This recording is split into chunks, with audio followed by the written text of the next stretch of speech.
పేదలకి అలాగే అసహాయులైన సోదర సోదరీమణులకి సాయం చేయవలసిన అవసరం ఉంది. మనం గొప్పవాళ్లం కావాలి అంటే మన చుట్టూ నివసిస్తున్న మనుషులందరినీ కూడా మన స్థాయికి తీసుకొచ్చి నిలబెట్టాలి. వాళ్ళ చిన్నబ్బాయికి దెబ్బలు తగిలినా కూడా పరీక్షలు రాయడానికి బడికెళ్ళాడండి.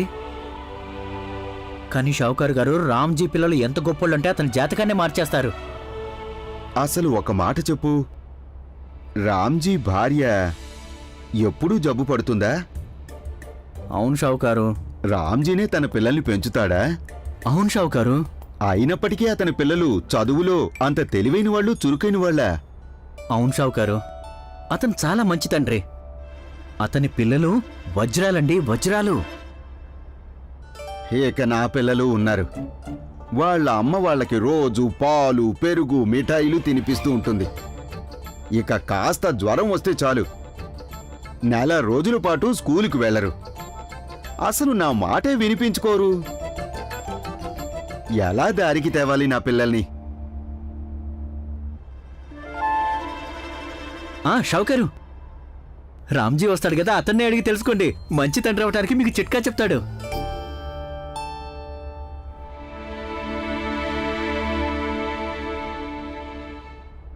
రండి పిల్లలు, పరీక్ష సమయం అయిపోయింది. మీ పేపర్లు ఇచ్చేయండి. ఇక రాయటం ఆపండి. అందరూ ఆపండి. ఇక పేపర్లు ఇవ్వండి. అరే, సమయం అయిపోయింది. ఇవ్వు ఇవ్వు. ఏ బాబు, ఇవ్వు. సమయం అయిపోయింది.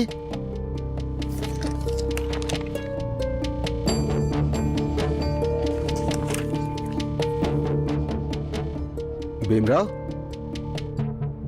నీకింకా కొంత సమయం ఇస్తాను. దెబ్బలు తగిలేగా, నువ్వు నిదానంగా రాసుకో. వద్దు గురువు గారు, మా నాన్న చెప్పారు, ఒకరి దయాదాక్షిణ్యాల మీద మన ప్రతిభను ఎప్పుడు నిరూపించుకోకూడదని. మీరిచ్చిన సమయంలో నేను ఎంత రాశానో అంతే ఉండనివ్వండి. సరే.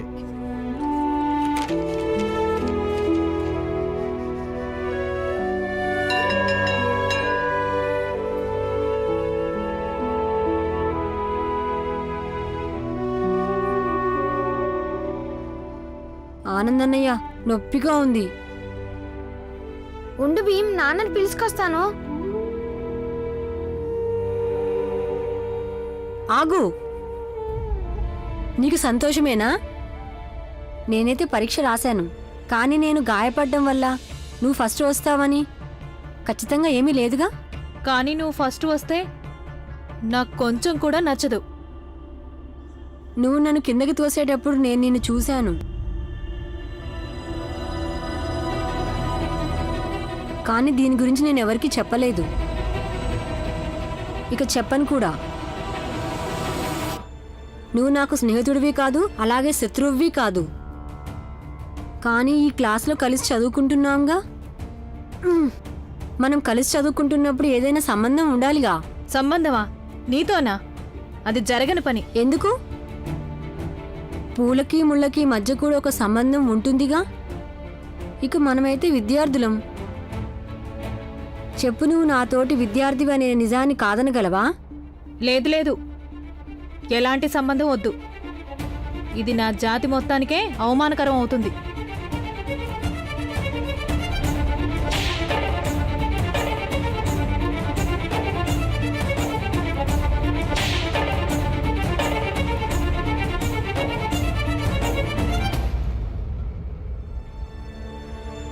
భీమ్, నాన్న ఇప్పుడు వస్తాడు.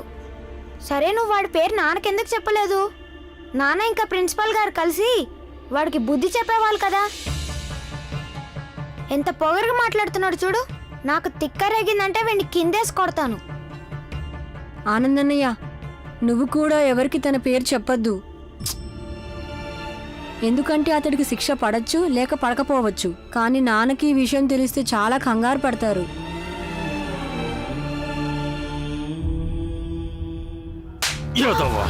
నీకు ఒక్క పని కూడా సరిగ్గా చేయటం రాదు. నువ్వు ఎలా కిందకు తోసావురా భీమరావుని? వాడు పరీక్ష రాయడానికి వచ్చాడు. చేయి ముందుకు చాపు. రెండో చేయి కూడా చాపు. తొందరగా చాపు. నాన్న దెబ్బ తగులుతుంది. దెబ్బ తగిలిందా? నిన్ను ముక్కలు ముక్కలుగా నరికి పోగులు పెట్టాలరా. చవట సన్నాసి, నీకు ఒక్క పని కూడా సరిగ్గా చేత కాదు. నీకు చదువు సరిగ్గా వచ్చి చావదు, నీకు సరిగ్గా ఒకడు తోసేయటం చేత కాదు. నా కళ్ళతో చూసొస్తున్నాను. వాడక్కడ కూర్చుని పరీక్ష రాస్తున్నాడు. కాస్త ఆలోచించరా సన్నాసి. ఒకవేళ వాడు ఫస్ట్ వచ్చాడంటే అప్పుడు మన జాతి వాళ్ళందరిది పరువు పోతుందిరా. చవట సన్నాసి. తప్పైపోయింది నాన్న. నేను అసలు మీకు ఈ విషయం ఎందుకు చెప్పాను? చెప్పకుండా ఉండాల్సింది మీకు. ఆ భీమ్రావ్ ఫస్ట్ రాకూడదని. వాడు నా స్నేహితుడు కాదు, వాడు నాకు శత్రువు కూడా కాదు. అలాంటప్పుడు మరి నేను వాడిని ఎందుకు పడేశాను? ఈ మాట మీరే నాకు అర్థం అయ్యేలా చెప్పుండాల్సింది. వాణ్ణి పడేయొద్దని నాకు చెప్పకుండా ఉండాల్సింది. ఈ విషయం నీతో ఎవరు చెప్పారు? ఆ భీమ్రావే. ఇంకా నీకు తెలుసా నాన్న, వాడు నేను కిందకు తోస్తుండగా చూశాడట. కాని వాడు నా పేరు ఎవరికీ చెప్పలేదు. వాడు అన్నాడు, ఇప్పుడు మన స్నేహితులం కాదు, శత్రులం కూడా కాదు. మరి నన్నెందుకు కింద పడేశావు అని అడిగాడు. ఇక ఆ విషయం నువ్వు అర్థం చేసుకున్నావు. ఇక ఆ తర్వాత నువ్వు మీ నాన్ననే ప్రశ్నించడం మొదలు పెట్టావా, నేను నీకు ఎందుకు అర్థం చేయలేదని? ఆగు, నువ్వు లోపలికి పదరా. నీకు బాగా అర్థమయ్యేలా చేస్తాను నేను. నాన్న వద్దు నాన్న, నాన్న వద్దు నాన్న.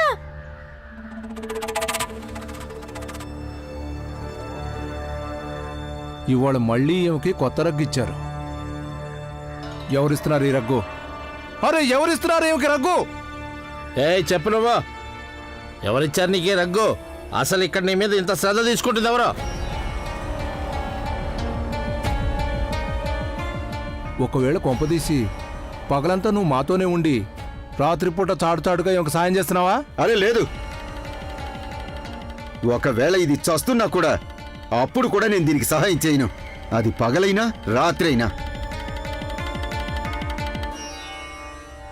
చూసారా, మీరుండే గొప్ప సమాజంలో ఎవరి దగ్గర గొప్ప హృదయం లేదు. ఎవరి బాధని అర్థం చేసుకోలేరు, ఆ బాధని పంచుకోను లేరు. మా దగ్గర హృదయం లేదులే. మరంత గొప్ప హృదయం ఉన్నాడు ఎవడమ్మా నీకు చాటుమాటుగా రగ్గులిచ్చి వెళ్తున్నాడు?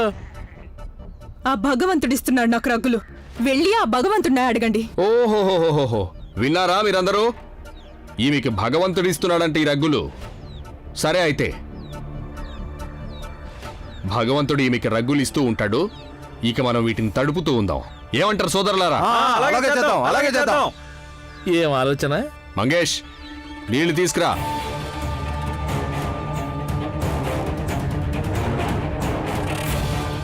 ఏయ్, ఏయ్, పట్టుకోండి, ఏయ్, ఆగు. పట్టుకోండి, ఏయ్, ఎక్కడికి వెళ్తున్నావు? ఆగవే.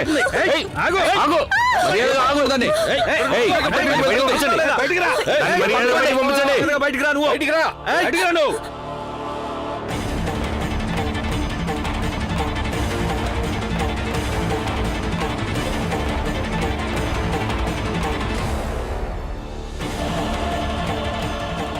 అరే అసలు తను ఏం చేస్తుంది? ఏం చేస్తున్నావే? బయటికి రా నువ్వు. ఇప్పుడు నేను మీ జాతిదాన్ని కాదు, నన్ను వదిలేయండి. ఇప్పుడు నేను వీళ్ళందరినీ అంటుకున్నాను. ఇక మీ సమాజం నియమాల ప్రకారం ఇప్పుడు మీరు నన్ను శుద్ధి చేయాల్సి ఉంటుంది. వెళ్ళండి, నేను ఎలాంటి శుద్ధి చేసుకోను. వీళ్ళలాగానే ఉంటాను, మీ అందరికీ దూరంగా.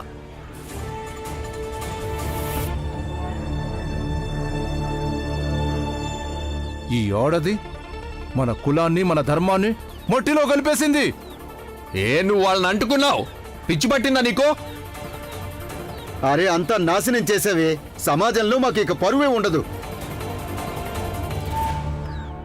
మీరు మీ సమాజం నుంచి నన్ను వెలివేశారుగా, మీ పరువు మర్యాదల గురించి నేనెందుకు ఆలోచించాలి? అయినా నేనేం చేసుకుంటే మీకెందుకు చెప్పండి? మీరు మీ ధర్మం నుంచి జాతి నుంచి నన్ను వెలివేశారు కదా, మరి మీ ధర్మాన్ని జాతిని నేనెలా మట్టిలో కలుపుతాను? చెప్పండి, చెప్పండి. దూరంగా నిల్చొని మాట్లాడు.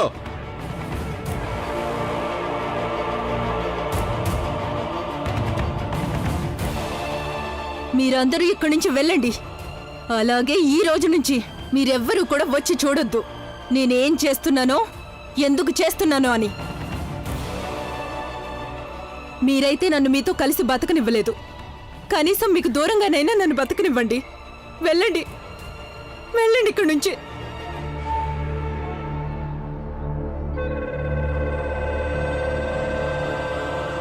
ఇవాళ దీన్ని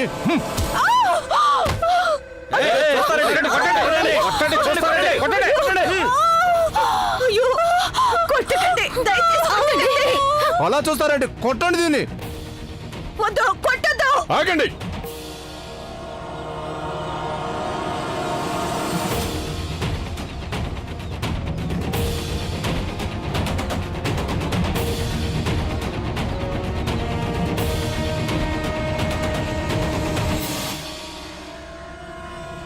మీలో ఎవరైనా సరే ఇప్పుడు ఒక్క రాయి విసిరినా నేను పోలీస్ కానిస్టేబుల్ పిలుచుకొస్తాను.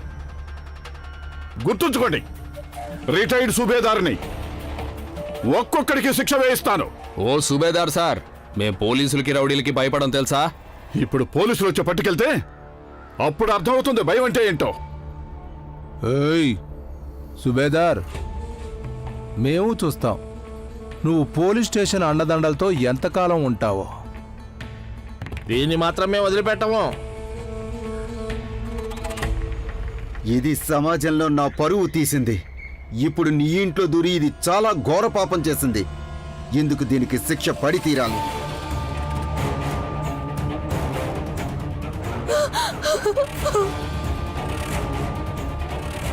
మిత్రులారా, పదండి. ఈ రామ్జీకి తగిన బుద్ధి చెప్పాలి. ఇతను రోజు రోజుకి హద్దు మీరుతున్నాడు. ఈమెను లోపలికి తీసుకెళ్లి మందు రాయండి.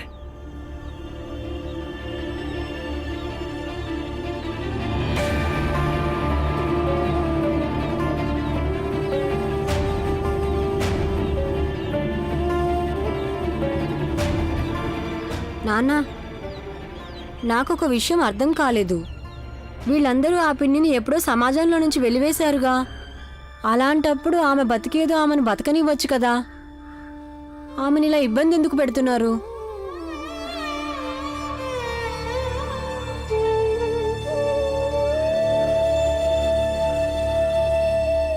ఎందుకంటే మిగిలిన వాళ్ళ మనసులో భయాన్ని సృష్టించడానికి.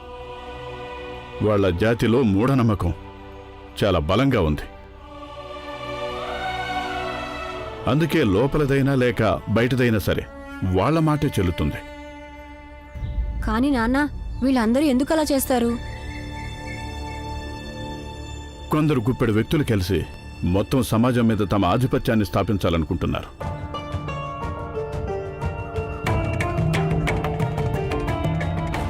అలాంటి వాళ్ళందరూ ఎప్పుడూ ఇలా కులమతాల్ని రెచ్చగొడుతూ ఉంటారు. నాన్న, అసలు వీళ్ళందరూ ఎవరు?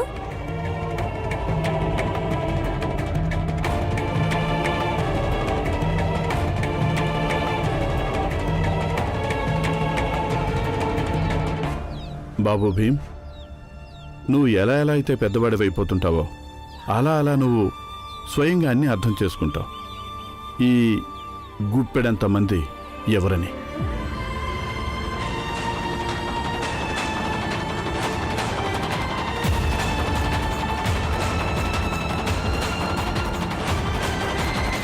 సరేనండి, ఇక నేను వెళ్తాను. ఎక్కడికి వెళ్తారు? వాళ్ళందరూ ఇప్పుడు బయటే ఉంటారు. మళ్ళీ మిమ్మల్ని ఏమైనా చేస్తారేమో. చేస్తే చేయనివ్వు. మహా అయితే ఏం చేస్తారు? నన్ను చంపేస్తారు.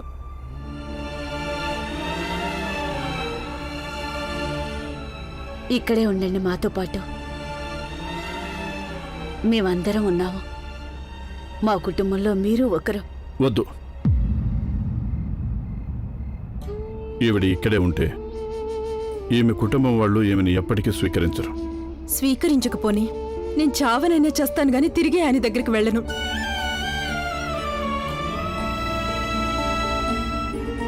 సరే, అలా అయితే మీరు మాతో పాటు ఉండండి. మా వల్ల అయినంత వరకు మేము అందరం కలిసి మిమ్మల్ని జాగ్రత్తగా చూసుకుంటాం.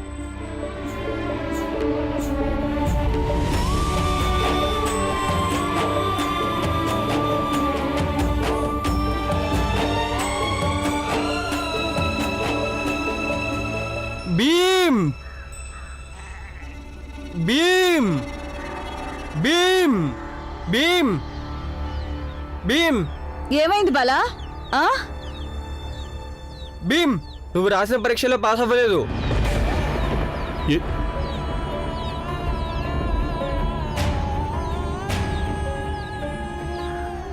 విన్నారా అందరూ? నేను చెప్పాను కదా, వీడు ఊరికే పెద్ద పెద్ద మాటలన్నీ మాట్లాడతాడు. ఇప్పుడు ఫెయిల్ అయ్యాడుగా.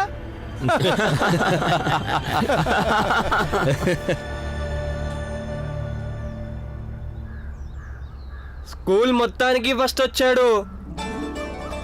ఫస్టా?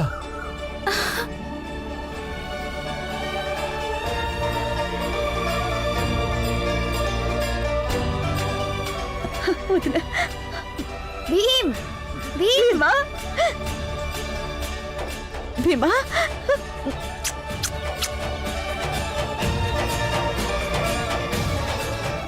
శుభాకాంక్షలు భీమ్. అభినందనలు భీమ్, అభినందనలు. నువ్వు స్కూల్కి ఫస్ట్ వచ్చావు. నొప్పి మీద నుంచి నీ దృష్టిని మళ్లించి నీ దృష్టినంతటా నీ పరీక్ష మీదే పెట్టావు. దానికి ఫలితం వచ్చింది.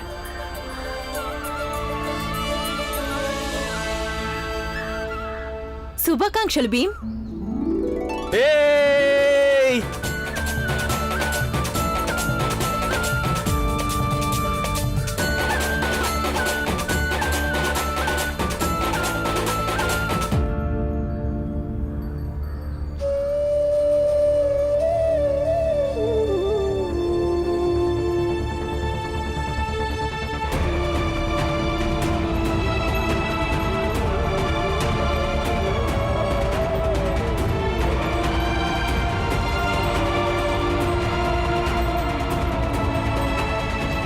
బాలా, ఇది మోగించటం ఏమీ తప్పు కాదు. ఇవాళ సంతోషకరమైన రోజు. తండ్రి కొడుకులం కలిసి మోగిద్దాం.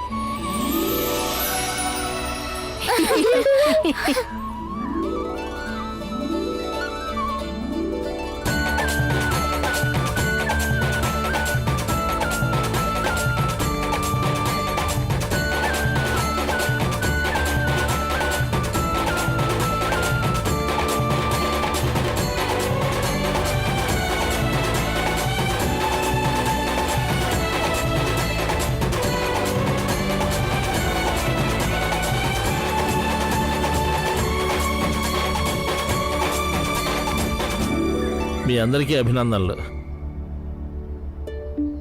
ధన్యవాదాలు గురువుగారు. ధన్యవాదాలు మాస్టర్. నిజంగా మీరు నా బిడ్డ మీద చాలా శ్రద్ధ చూపిస్తారు. మీ అబ్బాయి అంత మంచివాడు. మరి భీమరావు, ఇప్పుడు నువ్వు సాధించింది చాలా అద్భుతం. నా మొత్తం సర్వీస్ కాలంలో ఎప్పుడు ఇలాంటి అద్భుతం జరగలేదు.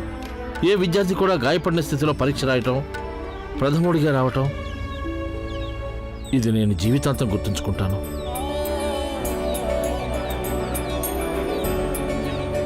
ఆ గురువుగారు, మా అమ్మా నాన్నలు ఇద్దరికి కూడా సన్మానం చేస్తారుగా? మేము ఆంగ్లేయుల విందు పార్టీకి వెళ్తాంగా? ఖచ్చితంగా వెళ్ళాలి. నువ్వు నీ అర్హతను నిరూపించుకున్నావు.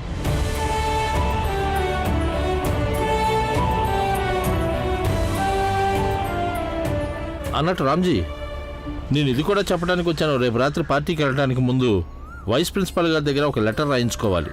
దానిలో ఏం రాయించాలంటే మీ ఇద్దరే భీమరావు తల్లిదండ్రులు అని. అలాగే. కానీ గురువుగారు, మా అమ్మా నాన్నలు వీళ్ళేగా, ఇంకా దీంట్లో రాయించాల్సిన అవసరం ఏముంది? కానీ ఇంగ్లీష్ గవర్నమెంట్ వాళ్ళకి ఎలా తెలుస్తుంది మేమే నీ తల్లిదండ్రులు అని? వాళ్ళకి ఏదో ఒక ఆధారం కావాలి.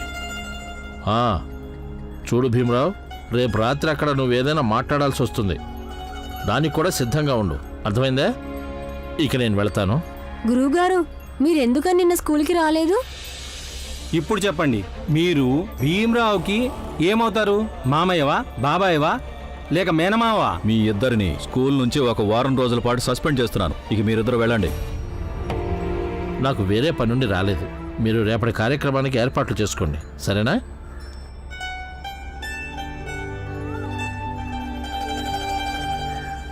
ఇది చాలా తప్పు. భీమ్ ఇంకా అమ్మా నాన్నలే ఎందుకు వెళ్ళాలి? మనం కూడా వెళ్ళొచ్చు కదా. మనం కూడా భీమ్కి అన్నయ్యలమే. నేను భీమ్ కక్కయ్యని. మేము కూడా రావచ్చుగా. మనం కూడా వెళ్తాము. నువ్వెక్కడికి? ఆ, ఆ, కుటుంబం మొత్తం వెళ్ళిపోండి. అప్పుడు గానీ ఆంగ్లేయ ప్రభుత్వం వాళ్ళది రేషన్ ఖాళీ అవ్వదు. అత్త, మేమంతా తింటామా ఏంటి?